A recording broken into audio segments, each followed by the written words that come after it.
G'day guys, Socket here. Today's video is a small extract from the Speaker Specs What Does It Mean tutorial.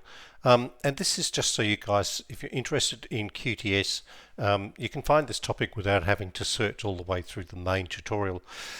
So today's topic is on damping, which is QTS, QES and QMS, and we'll explain exactly what all those terms mean.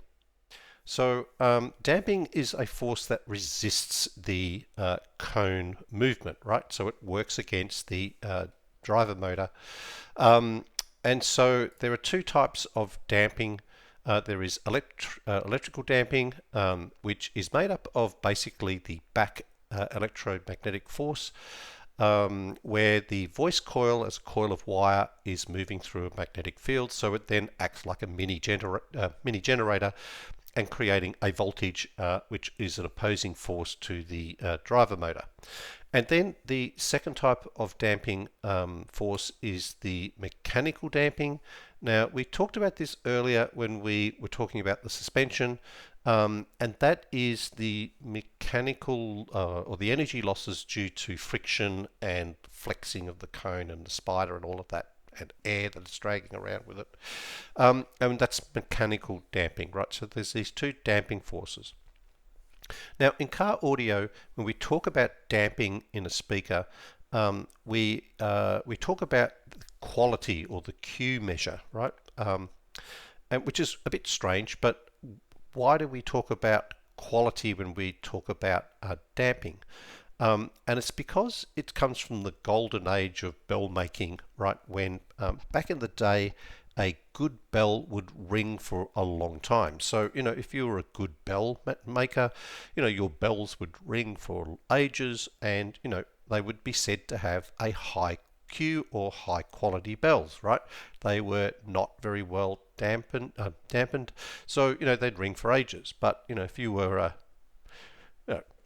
a lesser bell making god and your your bells didn't ring quite as well, then you were said to have lower quality bells, right, or a lower Q, because they were more dampened and didn't resonate or vibrate or oscillate for as long, right? But in car audio, we don't necessarily want our speakers to be incredibly ringy, because what that means is, we'll get notes overhanging, and the sound will be boomy or a lot muddier. So we don't want no ringing, but we don't want over ringing either. So we want a certain amount of damping, but not excessive or not enough. So the term that you guys are probably familiar with or have heard before is a term called QTS, which is the total quality in free air. So when we talk about quality, we're talking about how well the bell rings, or in this case the speaker oscillates, how dampened it is. So if you have a low QTS where the speaker is well dampened, you'll have a small number like 0.35 or 0.4 or something like that. And these, it's a bit like having a stiff suspension. These are better suited for speakers in sealed or ported boxes, right? And often we'll use QTS for exactly this this purpose, is to find out what type of enclosure the speaker is probably best suited for, right? And if you have a speaker that is not well dampened and it has a high QTS value, like 0.6, 0.7, whatever, then it's better suited to free air and IB applications, right? And yeah, so that's traditionally what we've used QTS for when we're doing car audio.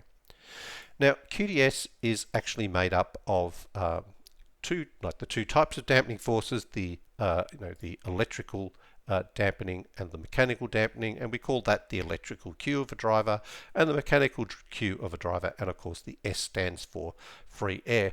So when we're looking on the technical data sheets, nearly all of them will list the QTS, so you'll know what the total dampening factor is. And sometimes they will also list the electrical and the mechanical dampening factors. Now, you would think that QTS would simply be the electrical plus the mechanical. It doesn't quite work that way. Here is the formula for working it out if you're interested in that kind of thing. Alright, so now we can go back to our original diagram and start putting some labels on it. So the electrical dampening is QES, the mechanical dampening is QMS, and the combined dampening is the total dampening force, right? So there you go, guys. Who knew that Q stood for the quality of how a bell rings? But yeah, I hope that was interesting. If you like this type of topic and you want to know more, feel free to check out the main tutorial. I'll leave the link in the comments below. Otherwise, guys, thanks so much for watching, and I'll catch you in the next episode.